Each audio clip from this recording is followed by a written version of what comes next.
Nice. Thank you. 2 floors you have, they say. 2 floors, and then we have LA and London and Singapore's opening up. Like, it's really happening. Wow, that's really amazing. happening. Thank you. Yeah. You know what I'm buying up like crazy? Like crazy? This is my favorite thing I'm buying right now. Football cards. No, this card. Collins card. Collins card, yeah. I am buying so many Colin Kaepernick rookie cards Because you know they're gonna. Because the sports card market is pricing it as of him being an inactive player. Right, When but he it's comes But back. I think he's a cultural icon. right. So like in 15 years, It's gonna blow yeah. up. Yeah, it is. you like that concept? And I'm telling you, this is my favorite one. You know how it started? I started in the safe. If I knew my password, that'd be good. In my safe behind you, I have like 8 Jackie Robinson rookie cards. Get out of here. So I've been buying up 1948 Jackie Robinson rookie cards like crazy. Because I literally, by the way, where I'm going with all this, I think sports cards are about to become cultural like sneakers. Right. My son, he just yesterday was waiting for Amazon to come. He had bought for his birthday. He bought How old? 8. Yep. I mean, we have baseball cards all over our house. Has that always been the case, or is this just starting? No, I mean, obviously your dynamic's a little different. For a while, but like he's really We into live? it. We're live with you too. What episode is it? 316. This is how we're gonna do it. Super improv. We're gonna go into it. We're gonna do some calls as well. Okay. You will follow along. It's very easy. 3 what? Hey everybody, this is Gary Vaynerchuk, and this is episode 316 of the Ask Gary V show. And I'm really excited about this episode for a couple of reasons. One, I've been on vacation for 2 weeks, which means I have so much pent up energy that I want to get out into the world. So I'm excited about that. But more importantly, we have a really, really interesting show for you. If you're watching on where are you taking the phone calls from, Andy? Facebook and YouTube. Okay, so Instagram, I know you're watching over there. If you want to get a question in, you're going to have to go to Facebook or YouTube, where we're live on both those platforms, and put your phone number in. Andy's going to grab some phone calls. But before we get into all that stuff, I'm going to let these 2 lovely guests introduce themselves, give you a little context about who they are and what their book's about. I got some questions, and then you'll have some questions. Thanks for being here. Thanks for Thank having you. me. Ladies first. Okay. I'm Sharlee Jeter. I'm co-author of The Stuff, but also president of the Turn 2 Foundation. I work for my brother, Derek, which most of you know or may know. And I'm just excited to be here. Thanks for having us. Yeah, of course. Yeah. Sampson Davis. I'm an ER physician, co-author of The Stuff. I have written a few other books as well, and travel the country and speak often, and just excited to be here. So let's first, before we go even deeper into you individually, just because the way you guys set it up, what is this stuff about? What is this book about? Well, The Stuff is an inner fortitude. It's something that we believe every person is born with, is the ability to overcome huge obstacles and challenges in life. We think far too often, especially young people, but everybody goes into a situation with the idea that they already cannot accomplish it. And so what we wanted to do with Have this, lost before they've started. exactly. Right. And so what And we is that conditioning from parents, environment, DNA? all of the All of the above. above, yep. Yep. And one of the things that I'm just yeah. making my plea to be the third author in the stuff too. It's Yeah. done deal. By the way, real quick, I'm just getting improv here.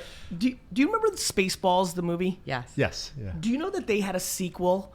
It never got made, but it was called Spaceballs 3, The Search for 2. No. And I still think that's the coolest shit I've ever heard. Anyway, sorry. I still think that's the greatest subtitle to a sequel. That's right. Anyway, Do so the third before the nonetheless, second. all of the above. Right. So what we wanted to do is we went around, we interviewed different people who had overcome humongous obstacles. And for everybody who's listening, because it was funny, yesterday a woman came up to me during a charity basketball game. She submitted something for our K-Swiss campaign, and she's like, I submitted my challenge, and then the video came out, and those were real. I was like talking about like having 2 knee surgeries, and Yes. people were like talking about real shit. Just for context, for like, what are some of the challenges that people overcame in this book? I mean, we have many stories. One, we share our personal stories and challenges that we face. We have a person in the book who was burnt over 90% of his body. He was given a greater than 100% mortality rate. At age, he was a teenager, and his mother asked him, do you want to live or do you want to die? And if you want to live, you have to fight. And so he chose to fight, obviously, and he survived and he overcame. Given the mortality rate over 100%, that's almost miraculous that he was able to kind of overcome the situation. from a medical standpoint, I have a question. I have a feeling this is gonna be a tough thing to answer, but you just inspired me to ask it, and it's something I think about so much. How underrated is the brain in our current society when it comes to genuinely, obviously there's diseases and things that are just, it's kind of a math thing, but like, I'm fascinated by what you just said because I'm uncomfortable in how much I believe it.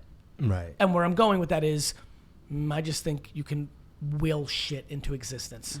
Yeah, I mean, your attitude is a big part of it, and how you sort of approach it, your confidence and seeing that glass as half full and really believing that you could persevere and overcome your situation is a big component of it. Now, granted, there are medical conditions that are challenging, and if somebody rips your heart out of your body like Right. Mortal Kombat, even though I'd be sitting there being like, I'm not going to die, I'm probably going to die at that point. At that Yes. point, right? You can see yourself, you can Yes. see your heart, and you know it's Yes. going to end. But but it's I mean, keep in mind. How advanced are the studies in literally that person laying there where they're a 50-50, a 70-30, not going to make it? I've never even heard of mortality rate. So like, but like that 70-30 person, has there been enough data on the woman or guy that laid there and said, fuck this, I'm going to win, and what that variable is versus what most people hear is like, oh my God, 70%, I'm done. Like, is there any advanced?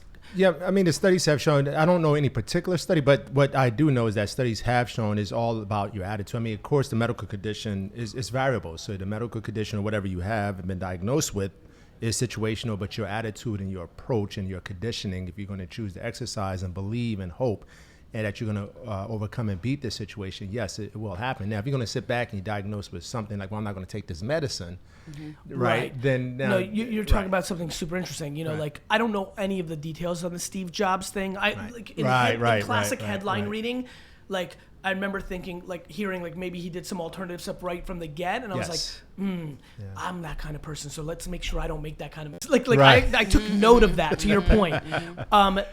It's very interesting we're having this conversation. It kind of makes me think about all the shit that I pump out into the world, which is like, look, everybody who's listening right now, to make it contextual for you, you have a certain level of natural entrepreneurial talent.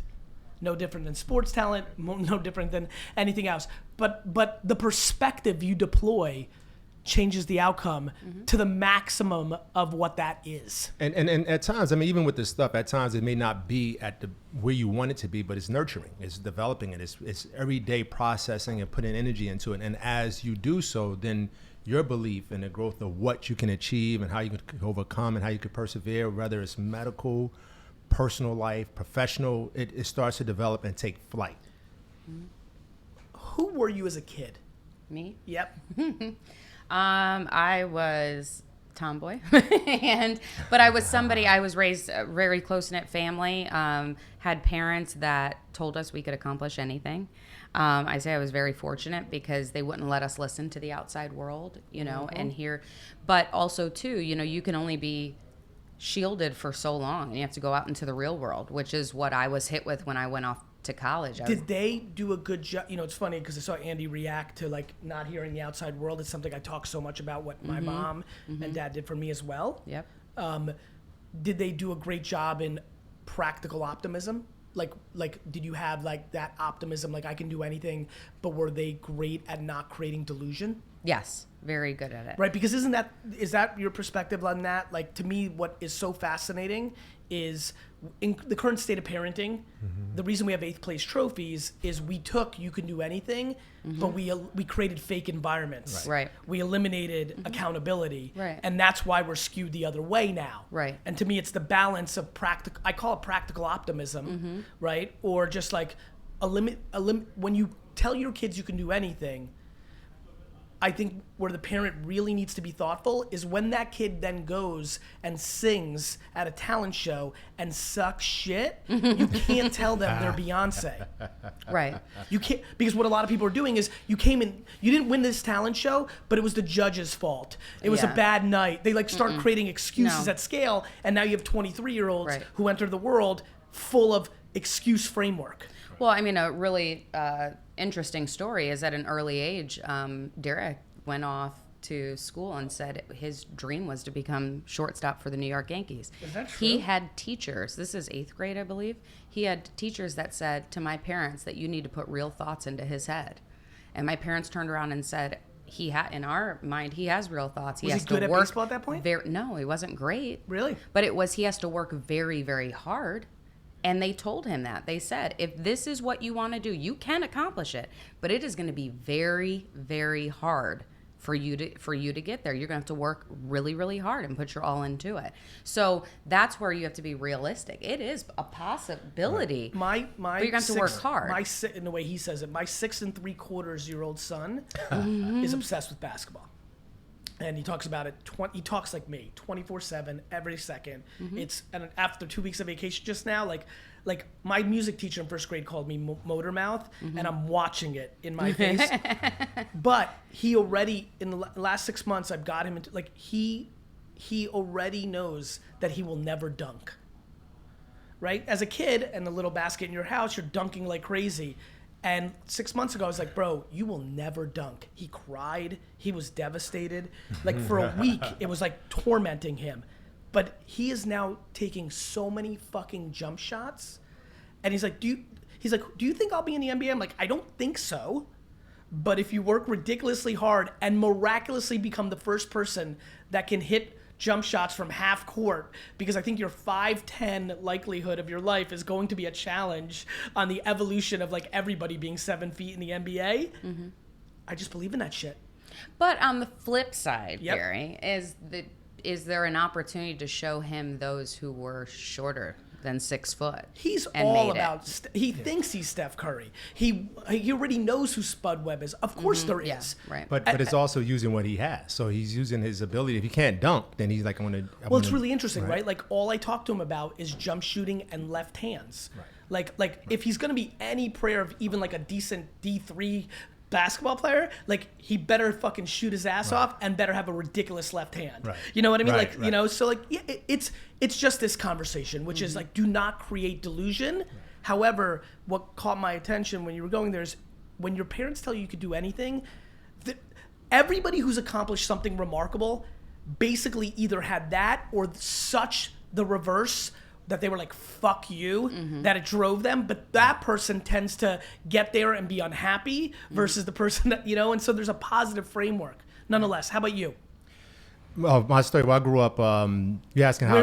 What kind of kid? I love origin story. I'm really big on comic book number one. Like the next series of questions for me is going to be predicated on where'd you grow up? How, you know, like it helps me understand how you got to this stuff. It helps Andy pick the next couple questions. I'm fascinated with context. Right. Gotcha. So like, where were you born and what kind of kid were you? Yeah, I mean, I was born in New Jersey. Where? Newark, New Jersey. I love it. Yeah, Newark, New Jersey. I grew up in Edison. Okay. Oh yeah, I went to school at Rutgers, so not too far. I love it. Very close. Yeah.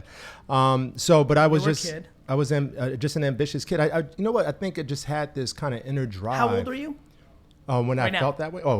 46. Okay, keep going. Yeah. So I had this inner drive to just really just become something in life. I can't really explain it. I just really believed in life that I can do it. Now, I grew up single parent home with 5 siblings, but it was challenging environment, but at the same time, like I knew that I wanted to be something. Now, what that something was, I had no clue. Of course, I would have loved to play baseball, but you know that position was taken already. So, but were you a sports kid? Yeah, I played baseball. Yeah, I played baseball, basketball, so and football. Gary. So I say, I have a few articles in a small paper somewhere. Were you good at school? Yeah, I was.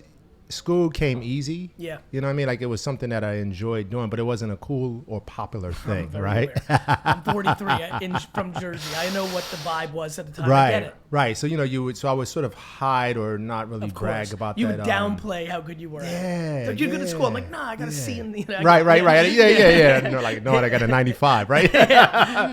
And so it was this drive to become something, to achieve something in life, and just kind of moving along. And as life took me, it just became an opportunity, or opportunity presented itself to go to medical school and to become a doctor. And I didn't know what the hell a doctor did besides pediatricians and giving shots and everything.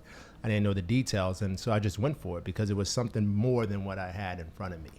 And so it intuitively felt like a proper step forward. right, and I enjoyed helping people, Yep. and I'm like, I will always have a job, so let me go for it. Yeah, understood. And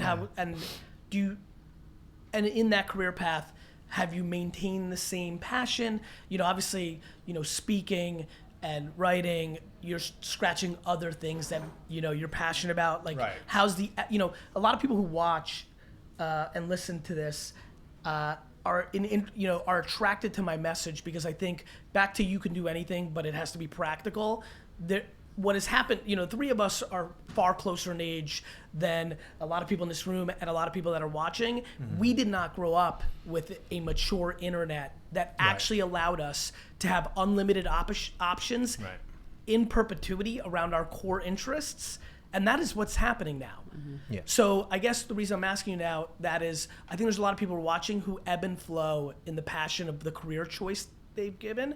And when they're in the dip, they're thinking about, should I start my side hustle or thing? Have you, I'm just very curious about what you're doing with this and what your career is.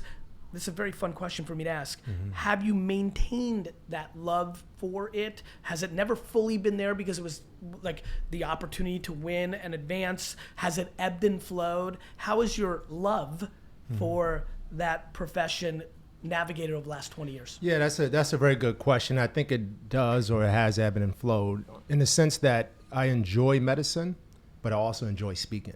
I also enjoy writing books. Like, this is the 5th book that I've written. So I enjoy the progression of what's next, the evolution, which is unknown, because you really don't know. Your passion is to achieve and to be successful, and it might be within a career aspect of what you're doing. But at the same time, I enjoy the aspect of life of seeing what sort of presents itself as the next thing.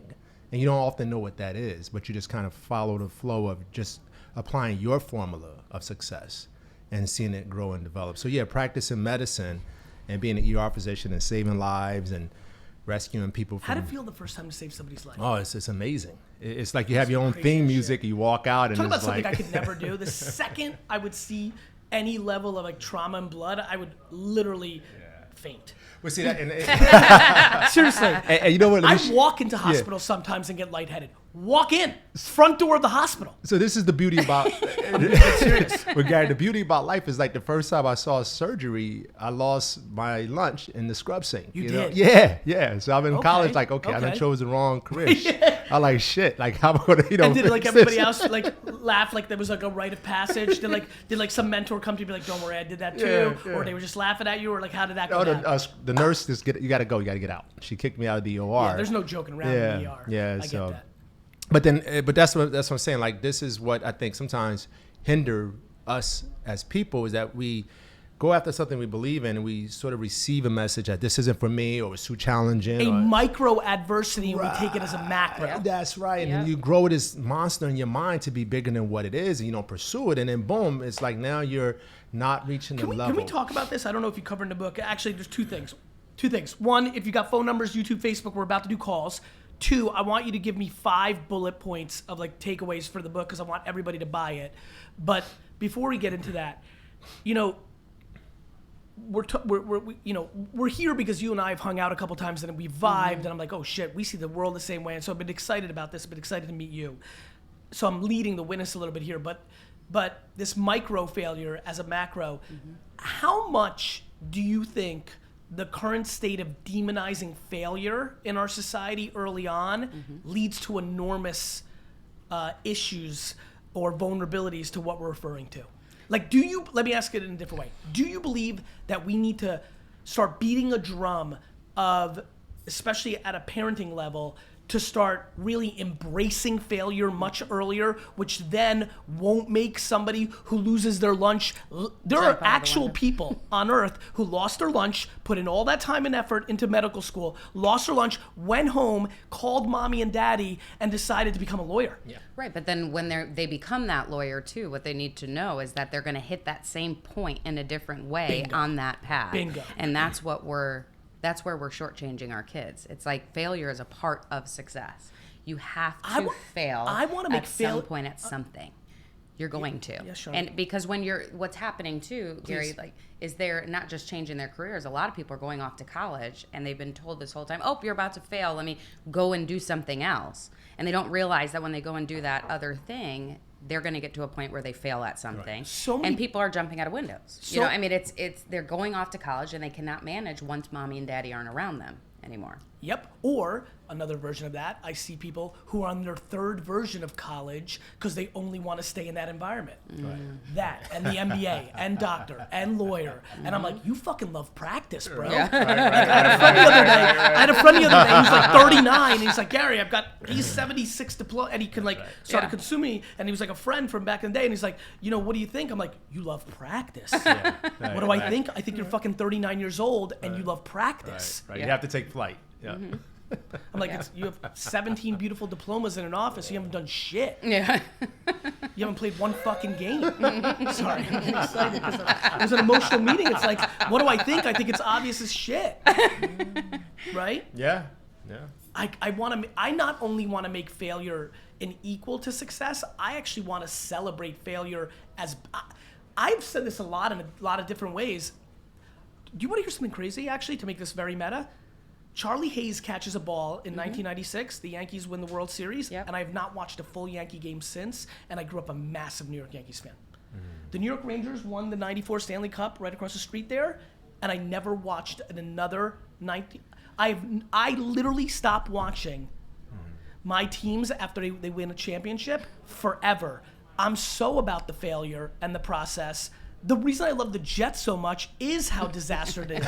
I'm in love with the Knicks now. This is real good now. Yeah. And I think I think I overskew that way. Like, if you really watch me as an entrepreneur, something nobody in the outside who's watching right now, only Mark Yudkin, my lawyer, my financial people, I do so many things to sabotage myself, or like I pick kindness over success, or did many other things because I love losing.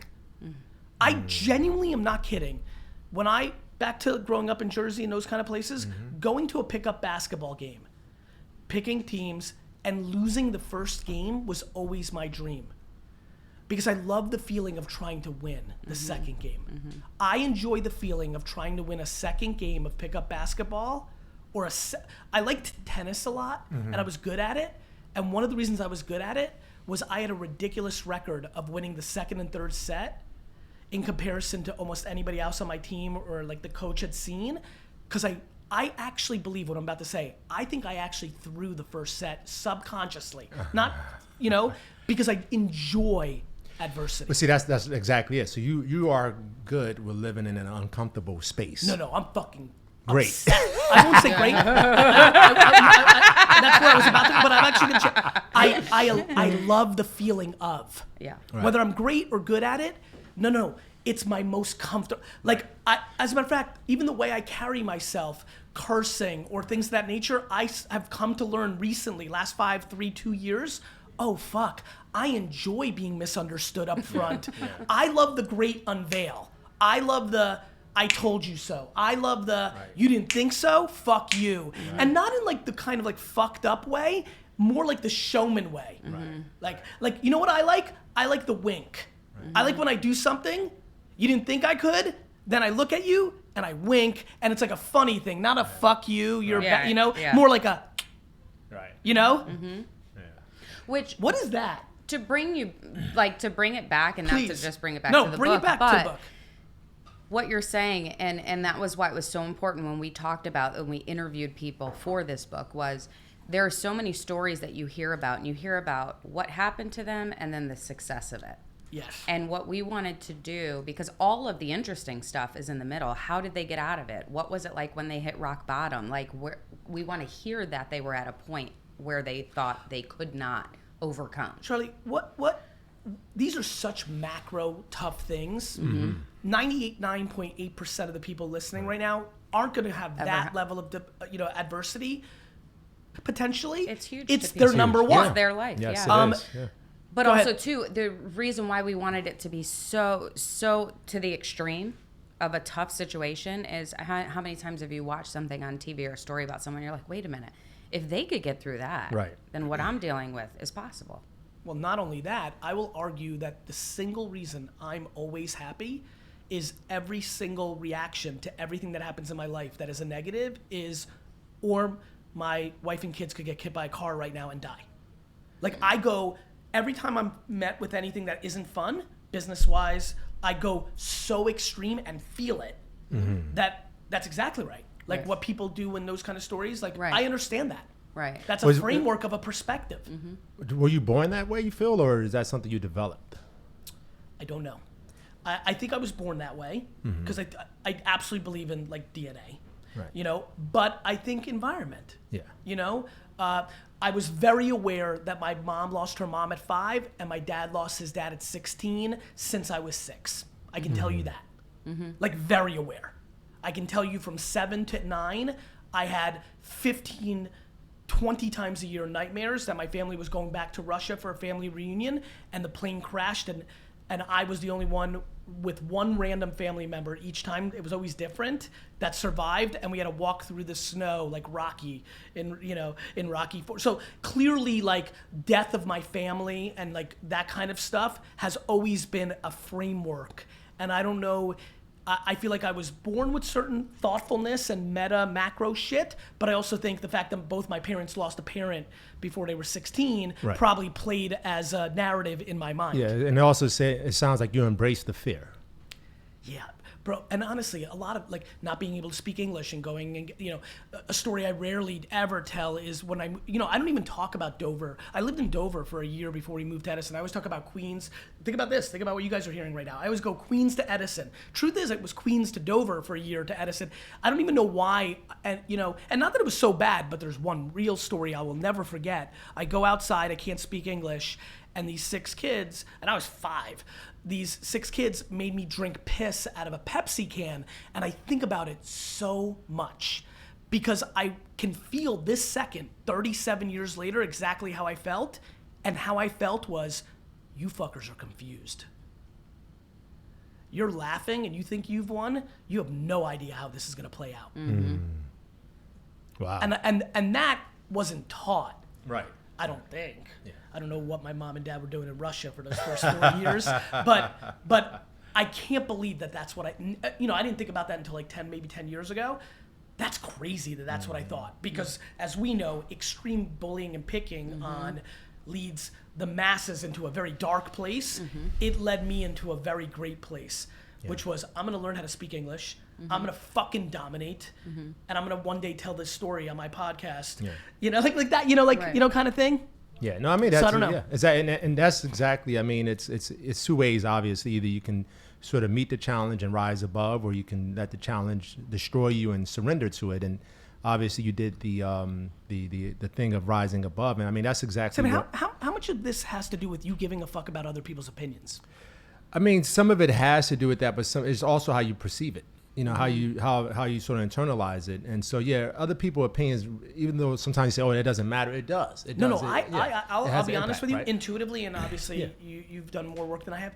I think that plays a lot into it. Yeah. I think people, take an L, and it's actually other people's booing, especially maybe the parent, like the top 5 people, that is really what scares them. That if nobody knew about your loss, would it really matter? It's kind of like the tree in the forest.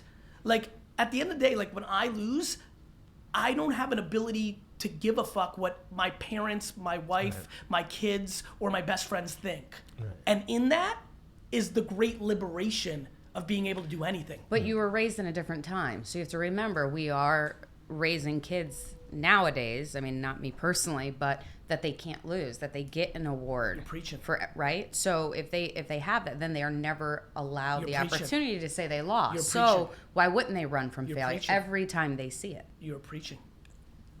Questions. Let's do it, Ant. I get it. I can't get off of 8th place trophies. I can't get off of it. I am completely and utterly convinced that a stunning majority of the mass depression, anxiety, fear, and jumping out of windows has nothing to do with social media or iPads. Right. Has everything to do with parents that wanted to over-coddle their kids, which created zoo animals. You take these fucking animals from the Bronx Zoo and put them into the natural wild, they're dead in 8 Hi, seconds. this is Alice. I'm sorry I couldn't answer your call right now. Sorry, At the Alice, sound of the next. I believe that. I believe we have an entire generation of zoo animals. Right. And I think the second those animals understand they are, instead of, this is where it's funny. So I go after the parents, but then to the kids, I go, cool. But instead of being upset at your parents forever, now you take over and fucking own it and reformulate. Right. Accountability. Right. You took the trophy. It was funny. A friend's parents said the kid didn't take a trophy. It was in a hockey tournament, didn't take the third place trophy, and they were like mad at it, and it was the whole thing. I was like, that fucking kid's gonna win. I'm sorry, the person you are trying to You reach know what has I mean? a voicemail box that has while not been Andy's set up taking yet. L's left and right Please on try the your... phone call. Like, this kid did not take the bronze medal. He is not afraid to fail, though. That's right. He's Alice? keep trying. Alice, Yes. you called back? Yes, I pressed the wrong button when the phone rang. I'm sorry. No apologies needed. Where are you from? And please say hello. Hi, how are you? Hello. Hi. I'm from Miami, Florida. And thank you for taking my call, by the way. I want to talk to you about, because it's just like, I happened to get on YouTube, and there you guys were, and it just hit home so hard. I am almost 48. I grew up in a family that migrated from Cuba. Success story, great, very supportive. I grew up knowing that I could overcome anything, and I was very, very successful until I got ill a few years ago. Got out of that, and my dad got sick, and I've been dealing with all this stuff now. And all of a sudden, I feel like I don't know what happened to the old me. I'm paralyzed. I don't know what I'm doing in my life. All I know is that I'm just getting day by day. You know, I have the financial means, I have everything, but that's not important. I'm missing my drive again, my motivation to want to do stuff. I feel like paralyzed. I understand. Thoughts, guys, or questions for Alice that might be able to build on context? Yeah, I think, Alice, whatever it is, it's something there, some trepidation that you're facing. I don't know specifically what it is, but it's sort of embracing that and accepting it and dealing with the pain of whatever that may be. And is also then formulating strategies to overcome and to sort of find that drive within yourself, whether it's exercise, yoga, meditation, reading, sort of You're writing. getting into tactics that become tangible doing, that become gateway drugs to the unlock. There you go. Okay. Exactly. And I think You're that's absolutely important. right. Yeah. Alice, now can that I ask say you a that, question? because- Alice, something I've Yes. seen in a lot of immigrants. Do you think that Sure. maybe that you overvalued financial success, given the framework, which would make a ton of sense, and then when you dealt with your own health issues or dad, what ended up happening at this young of an age, you're like, wait a minute, fuck money, health and happiness, and maybe the reframe of what you thought success was is what you might be dealing with? Well, you're right, because you know what I realized when I got sick, I couldn't find the answer, and there was no dollar amount in the world that could find me the doctor or the whatever. So I felt like, how can I, I've been so successful, made all this money, have all the support, and I can't get better. And then my rock, which is my dad, I come out of this, and now he's sick, and I'm like, oh my gosh. You know what I mean? I can't fix it. It's funny. I've got crazy goosebumps because I was listening to you and I was like, so I said something like 5 times on vacation the last 2 weeks. And the first week back, we're now Thursday. I was in LA the first 3 days, had different business meetings. And 8 times, because I counted, 8 times in the last 3 days in business, I said, I'm starting to question if I'm driven by money at all. I've always known that it wasn't the biggest thing. I'm starting to get scared that I don't give a fuck at all. I am aware that think back to I love the chase. Like, I love chasing the jets, not buying the jets. And then equally, I don't give a fuck about money, which is a problem if you want to buy the New York Jets because it's going to cost $4 billion. But as you were talking, Alice, I was like, fuck, and this is why. I just want to chase happiness, and I put health on a crazy pedestal. And I think you just might be going through a maturity mentally, Alice. I actually think this is going to unlock the greatest thing ever. I'm making assumptions and alluding to things. And look, parents tend to pass before their kids. When you have an emotional rock and that big of a relationship, you fear that loss so much. But to be very, very frank with you, Alice, as you were talking, I was getting happy, not sad. I actually think you're just leveling up. I think the reason you were happy before was you were trying to win a very short game, which was money, which came naturally to you because of lack of fear and talent and skills and hard work. I just think you're evolving, and I think you're going to start going for fulfillment. You're right. You know what? I'm listening to you talk, and I'm saying, you know what? You're absolutely right. Now it's like, where do I get my juice, my adrenaline now? I think you're going to get it from impacting other humans. I genuinely think humans have either selfish, or selfless behavior. I think that I'm happy because I have so much of both. I'm so ambitious for me, and I have so much want and need to leave a legacy. And that's why if you look at how I'm rolling over the last 3 years especially, it's so obvious, right? Which is why people take different hot takes on me. Like, I'm the genius and best, I'm a narcissist and the worst. Like, I get it because I'm pulling so hard at both. And I think what you did was you pulled so hard for you, financial success. Now you have this in-between phase where you're starting to get recalibrated on what actually matters. My guess when I run into you in an airport in 16 years is you were so right. I started this nonprofit. I started this for-profit nonprofit. I started this school. I did this thing with these 50 women. I have no idea, but I have a very funny feeling I'm right. Wow, that's great. Thank you for telling me that, because you know what? It really opens up, a new seeing glass, if you will. But yeah, you're right. I've always said giving back is the best way to, come out of things. But Alice, you're going to love this. You're going to love this. The way that you were successful in business and people talked about ideas and you laughed at them and you said, yeah, but it's about the execution. People talk about giving back is the best thing ever, and they don't give back. That's exactly it. They might do it with money or a check, but not with themselves. Bingo. You know how much more fun it is for me to write a $25,000 check to a charity than sit down with some kid for 30 minutes? The minutes matter to me. Mm-hmm. Yeah. That's me giving the fuck back. Time is more important than money when it comes to these things. You know what I mean? Well, especially, and listen, Alice, a lot of people are listening right now, and they're saying easy for them, they have it. And that's true, by the way. Like a lot of things in life are easier once you've checked one of the boxes you've wanted. A lot of people have made money. You think it's going to give you something. Correct. A lot of people. It's going to fill a void. Correct. A lot of people say to people, easy for this person to say they have money, and then I say to them, yeah, but look how happily married you are. That person isn't. So you have happiness and love. There's just everyone's judging without understanding everyone's got their shortcomings. And the reality is we've all got our process. I think the serendipity of life has created 2 data points for you that reframed your perspective. And the reason you're struggling to get it back is you will never, ever again care about the money the way you did before. It won't happen. No, it's true. I downsized my car, didn't really care. I started, just everything changed. And now I'm like, wait a minute, you're right. You're absolutely right. It's just when you know you can have 7 jets, you don't want 7 jets. 100,000 fucking %. Thanks, Alice. Thank you. Bye-bye. Does it get you guys pumped when you hear the clarity in her voice? I was wondering what you guys were thinking. Sometimes when you talk to somebody, you're like, they do not get it. Mm-hmm. Oh no, she got it. She definitely, yeah. She got it. Yeah, right? Yeah, I was curious what you guys were thinking just now. Yeah. She got it. Actually, you awakened something in her. You could tell that she was like, wow, somebody gets where I'm at and understand what I'm going through. It was funny when she was talking. I'm like, I got this one. Yeah. Sometimes you just know. Sometimes you just know. Yep. While Andy's dialing this next number, and before you hit it, Andy, 1 or 2 macro thoughts about what's in the book for the audience that might bring them value. Yeah.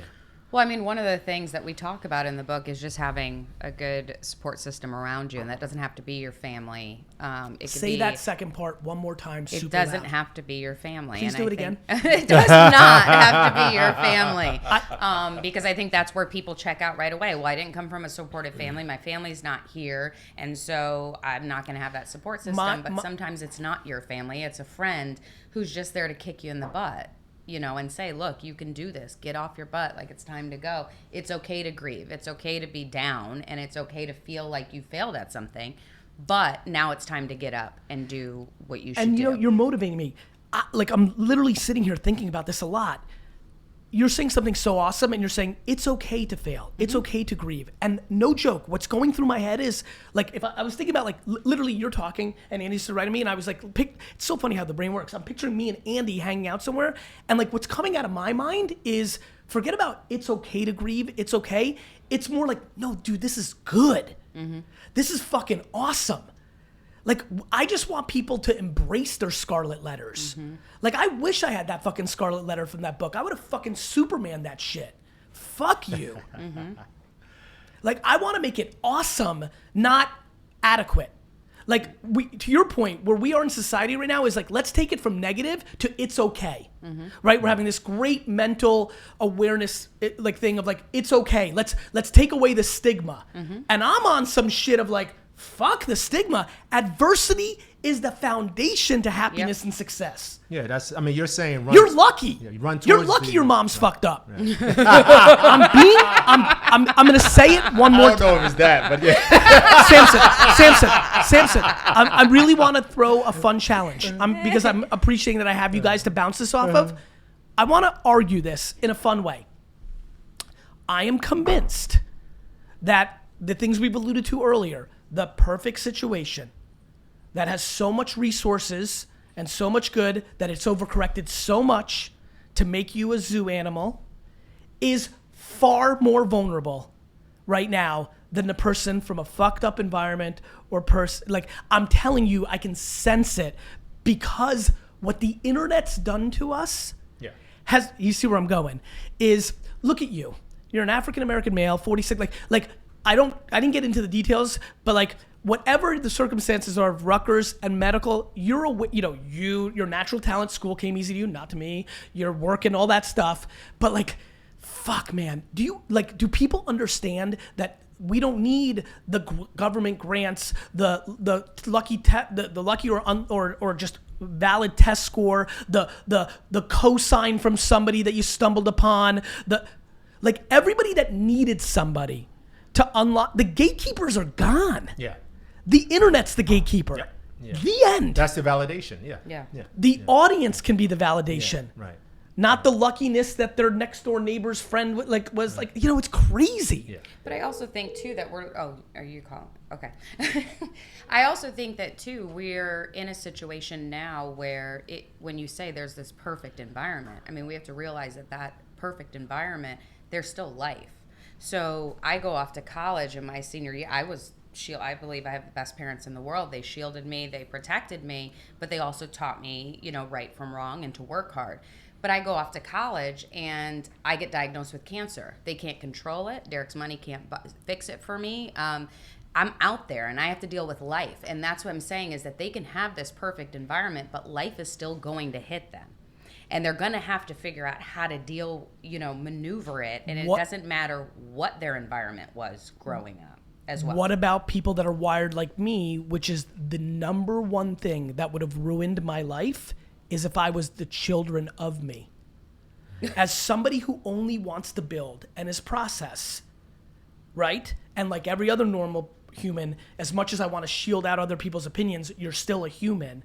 If I was born into a situation with all this natural talent, unlike sports where you've got to prove it out even if you're LeBron's kid, in business, it's cloudy. And if I had parents that had extreme wealth, my entire career would have been, I was put on third and a half base, you didn't do it. And it would have destroyed my life. I tell friends from the hood and the streets all the time, I know you envy the trust fund baby who's on a yacht in Ibiza on Instagram right now. That kid is fucked. If that kid's a winner or has any ambition for themselves, that kid is so fucked up when he goes to sleep, you don't even know. Of course everybody has their shit. There is no perfect life. Right. I believe that. I know, I literally believe that I would be extremely fucked up as a person if I was born into every exact same thing. Hello. Who's Eytan Sugarman. You're big bro. Oh, wow. Ace, I love this. I mean, Ace, I never share your fucking Instagram stories, but when you gave love to your little sister here, I had to share it yesterday about this show. I would agree. You never share my Instagram story. What is your question, Mr. Sugarman? Well, here's my question. First of all, big love to everyone in that room. Thank you. My question is, and this is going to be serious, and Sharlee's going to be really surprised when I'm about to ask. Okay. Sharlee and I go back 23 years. I've never broached this topic with her. I was there when her diagnosis came in. Her brother told me about it. Shortly thereafter, her brother and I, another friend, Mike, flew to Atlanta to kind of be with her and raise her spirits. But I've never asked her what her mental spirit was in terms of acceptance of the disease, the initial fear, and taking it from, the fear to the fight, and what that process was and how it affected her later success. That's my question. Ooh, who knew you were this deep, Eytan? See that? I definitely did not. Well, first I of definitely all- did not. Actually, I do. I genuinely believe that Eytan will go down in history as a prime example of what a friend looks like. I think he's more talented at being a friend Yep. than almost anybody I've ever seen in life. Right. I genuinely believe that. Yeah. So to answer your question, Eytan, first of all, thank you for being a part of that team that came and supported me. I do remember that weekend very well. And Eytan's forgetting to say that he also hosted my 21st birthday party in New York. And him and Derek, they flew all my friends in to surprise me during a snowstorm to lift my spirits. So I appreciate that. It's interesting, Eytan, because I wrote this book off of the discussion me and Sampson had about how I did not ever really process what was going on. And it was almost like I was in not so much denial. I knew I had to get treatments. I knew I had to deal with 6 months of chemo, but I stayed in school and decided I was going to continue commuting back and forth to New York to do chemo at Sloan Kettering because I didn't want to stop college. I didn't want to leave my friends. I didn't want to move back home. So it wasn't until a few years ago when before we decided to write the book, that I was kind of woken up by Sampson. I don't know if you want to jump in, but we were just having a conversation about it. We had never talked about it before, and I was like, were you guys friends? Like, give us some context for everybody who's listening. Why were you having the conversation? Are you business associates? Or friends? Like what? We both have our own foundations, run foundations, and his foundation honored me for the work that I do. And that's how you in got the to know community, and each that's how other? I met him, and I hired him and his friends to speak to all of our kids in our I organization see. because their story was so impactful. Yep, got it. And we were on a flight home from one of our baseball clinics in Tampa, and he started talking about this book idea. He had a book idea, but it was more along the medical side of things. And I was like, come on, Sam, don't make me read another medical book. Yeah. I'll read it to support you, but why don't you do something that everyone can relate to? And I don't even remember how exactly it was brought up, but he brought up something about me going through treatment and how I was one of these people who had overcome adversity. And I said, no. Like, I just didn't want to leave college and leave my friends and move back home. Like, really, I truly believed that. Yeah. I did not want to stop life. And he's like, but the fact that you look at it that way is so strange. It's not normal that you just say, oh, cancer, okay, well, I'm just going to stay in school and finish up and take a flight back and forth, which luckily I was fortunate enough. My family could support me to do that. But, it was eye-opening for me to know that I actually had something inside of me that had prepared me to go through that. And that was why I was on this search through doing this project to find out what were those things that I had inside of me so that I could use them moving forward, so I could teach my son about them, and teach others about it, because that was important to me with our foundation work, with teaching kids how they do have these things within them. And a lot of times we suppress them. We don't even know they exist within us. Yeah, I love it. Eytan, thanks for such a great question, bro. All right, guys. Take care. All right, take care. Let's sneak one more in. Let's sneak one more in. While Andy's dialing anything else we want to talk about, because I want to give as much context. Okay. Well, one of the other sort of ingredients with this stuff is forge your motivation statement, which I think is very important. It's sort of having your own mantra, I think. And whatever you're going through life and where you're going, you need that motivation, that constant reminder to keep pushing yourself. And there should be something very simple. I use 3 Ds: dedication, determination, and discipline.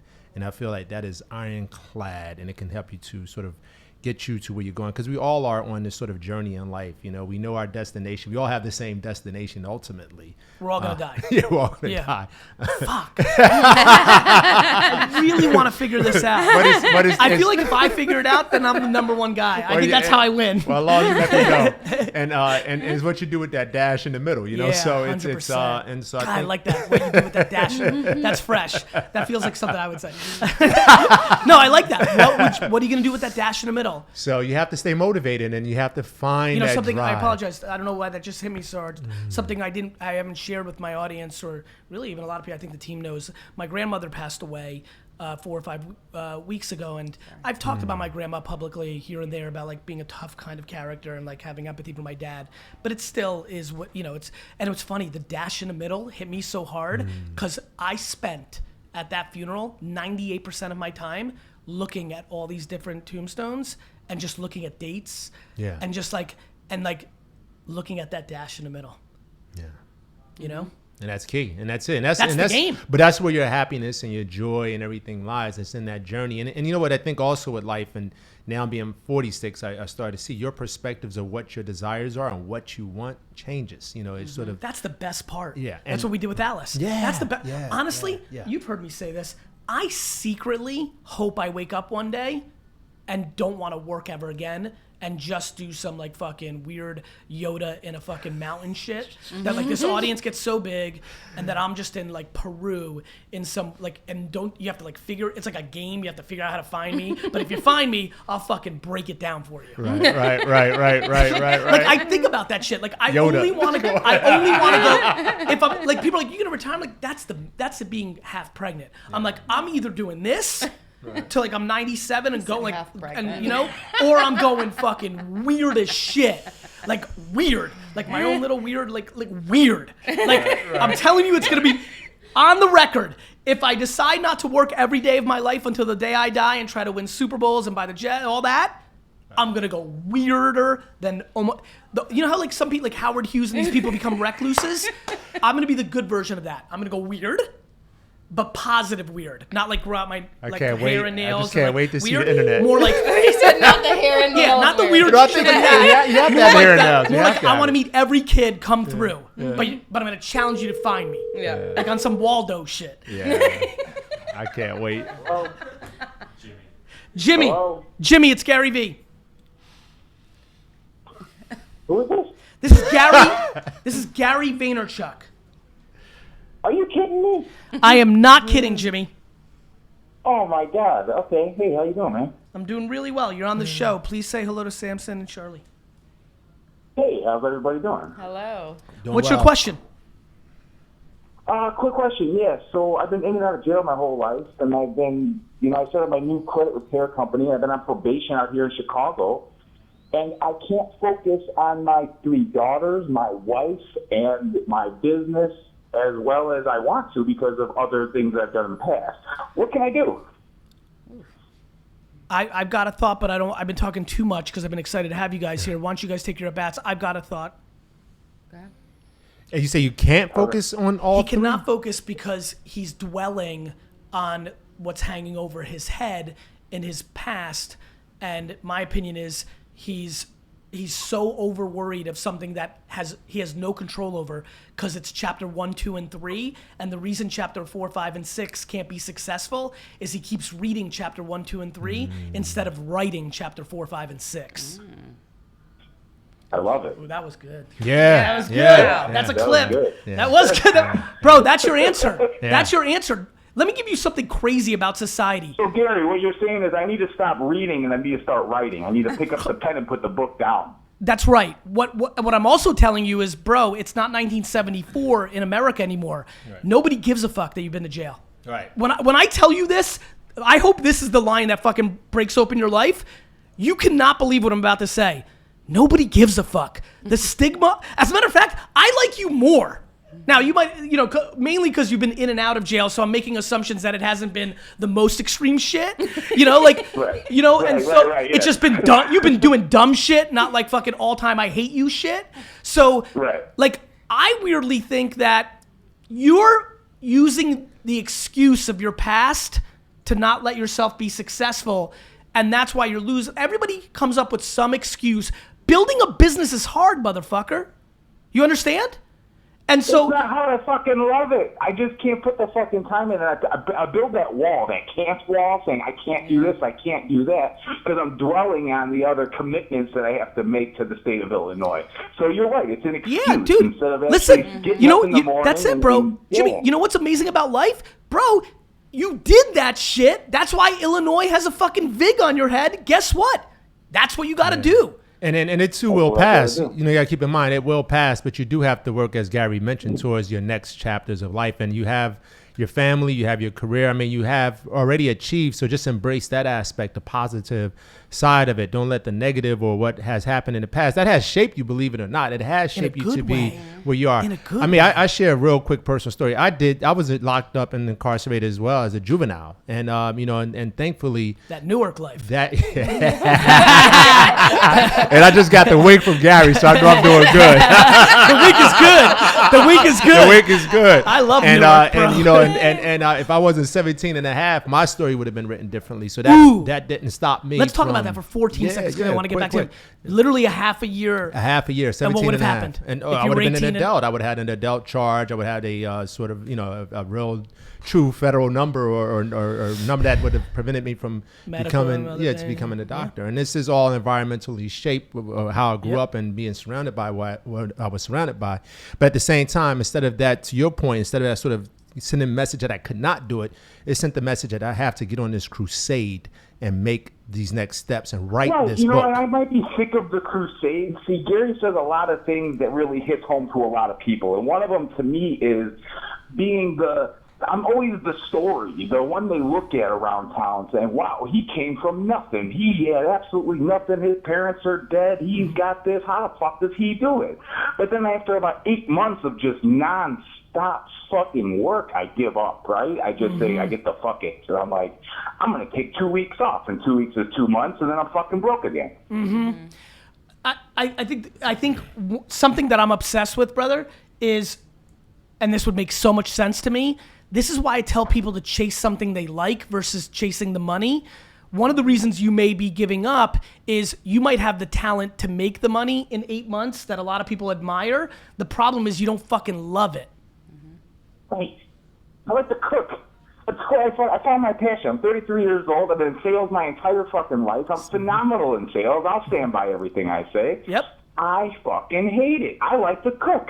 I like to see, Nancy and Joe coming into the restaurant on their date night and seeing them happy with the fucking meal I provide them. I don't want to sell people shit no more. Everything I fucking do is a sale. I get that. So now let me give you a really good piece of advice. If you just get patient, which is hard when you have Illinois' VIG on your head, when you've got 3 kids that want shit, when you want shit, when your wife wants shit, when people are watching, with all the things in life. But brother, if you get slow and patient, how old are you? 33. You're so fucking young. This is so fun. This is so fun for me. Bro, if you slow this the fuck down, you can cook and make tons of money for the rest of your life because you got sales talent, which is a gift, and you can cook your fucking ass off for the next 75 years. All you have to do is not value money for the next 36 months and eat shit to build the foundation to make the cooking make the money. Yes, I don't give a fuck about money. Money never motivated me. I want to do my passion, but like you said, I got a 16-year-old, a 7-year-old, and a 3-month-year-old. Being 33, it's a little difficult here with 4 girls in my house at all times. I got to take care of. I get it. So now you have to have different conversations with them.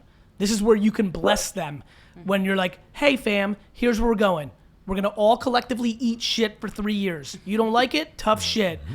We're going to eat shit collectively for 3 years. It's going to shape you so you're not a loser, and dad's always providing for you, so you're going to win. And dad's going to get into a good place so he can do it forever. So let's all huddle up on 3, say eat shit, and for the next 3 years, I'm gonna build bricks, which are maybe not gonna allow you to get the new Supremes, or maybe we can't go to the best hotel at Disney, or maybe you're not gonna get those fucking fly Fila dad shoes. But here's what's gonna happen: we're gonna fucking do it, and we're gonna win forever instead of up and down, up and down. I built for myself, and I admire in others when they've created a framework that makes them play with happiness in perpetuity, not up, down, and everybody is out here up, down in it. You're doing great until you're not. Right, I'm sick of it. Because you're up downing it, bro. You're created a framework that's not sustainable. It's creating profit to allow you to kind of achieve this overhead of 4 people and Illinois, but then you burn out. What you need to do is go the other way and eat shit for 3 years to foundationally build your restaurant chain, franchisee, one-off high-end place, or cooking model or cooking school, or there's a million things you can do, but you're gonna have to eat shit for 3 years financially, which is tough for the 16-year-old, tough for you and your wife. I get it, but it is the only answer for you to create something in perpetuity. Absolutely. You know what? My wife's going to kill me if I stay on the phone, but I feel blessed to be able to talk to you today, Gary, and everyone there with you. Thank you, bro. Hope you have a great day. All right, have a good one. Bye-bye. Guys, parting thoughts, and then you get to ask the question of the day. Any question that you want answered from the audience. Parting thoughts? Ooh. No.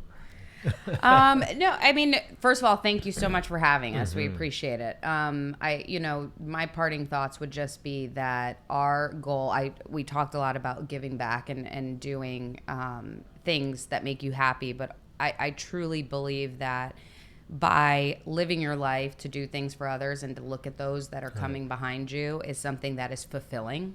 And it's a lot of people don't realize that. They think that if they have a ton of money to give back, that's what's going, you just give back and it has to do with money. And you talked a lot about giving your time. And I do feel like that's a huge part of success. I feel like it's something that's necessary in order to overcome things, is to find a way to make it about more than just yourself. And so that would be probably my parting thought. Sam? Yeah, I mean, I agree. Thanks for having us, but I also feel that just the evolution of time and how we progress is the goal now in life, or the goal of life as it stands this moment, is to really follow your purpose. Find your calling, what it stands for, and everything else will sort of come along. I think our generation growing up was always go after the career, become this, become that. Lawyer. Yeah, and I think, It's changed so much. and technology has really helped with that as well. Just the acceptance of it all. It's the framework of it's why. the frame, right? It's the framework of why, and it all starts with why, right? Yeah. So, I mean, I think you have to find what that why is, not your what, and really pursue it. And and that's really what I'm learning now at this stage of life. You know what I liked that you brought to the table here, and I'm curious if it's in the book, because I think it'll bring value, because I'm very macro. I thought you were pressing the whole way on this podcast tactics, like create your motto, right? I like to go super macro and then tell everybody, watch me. I'm giving you my tactics and my actions, Right. but you have to watch me differently. But I'm going to talk macro. Right. I thought you did a really good job in multiple times going into and then do this and then do this. Right. And I think doing really matters, back to that joke I made earlier about like you love practice. Right. And that's the structure of the book. There's 11 core elements. Good. And that's what we try to do, is walk people through how to do it, but don't tell them how to Right. apply it to their own life. And I think the tactics is just bullet points. Yeah, I get because it. you right I get again. You tell your story, but we're often just like running a marathon. You get a cup of water along the Yep. course, but you have to run the marathon Yeah, yourself. of You have to course, put the of work in. What's your question of the day? You go, because that's a tough one. This is a question for the audience. Yeah, because then they'll fill in the comments section their answers, which might be like a good research and development thing for you. Yeah, Might I be think something you're curious I think the about. question is, yeah. what is your fear, and how do you overcome your fear? How do you face your fear? So let's actually, I'm sorry to jump right in, but we've done this once or twice. One of the most interesting things that I've done in my career as a public figure is this question. I genuinely believe that when people actually say their fear out loud to the world, that they've taken back the leverage. I really believe it. I really believe it. And it's super hard. Yeah. It's as hard as it gets. Yeah. You're gonna get a lot of fake answers. You're gonna get a lot of second thing that they fear, third thing they fear. Because the number one thing they fear is probably putting out somebody they love out. That's the truth. Yeah. That's the truth. And that's hard. Man, I really love that you said your support system doesn't have to be your family. I wish people knew how to put into the proper department their family, because they could have such a healthier life with their family and be happier themselves. Right. Instead of them being miserable and hating their family, they can accept their family for their shortcomings and they can be happier. Right. And also, too, they're not blaming, Because, see, I think we look at other people's lives and we say, oh, well, they succeeded. My life doesn't look exactly like that, so I'm not going to succeed in the same way. It's a lack of accountability. Yeah, right. Even your parents who had the biggest outcome, it's still you. Mm-hmm. You've heard this podcast or this video right now. Now it means it's on you. Yep. Now you heard it. Yep. So it's on you. Right. And once you take that, it gets so good. Right. Thanks for being on. Thank you. Thank you, Thanks. Gary. On this episode, we get deep. Awesome. That was amazing.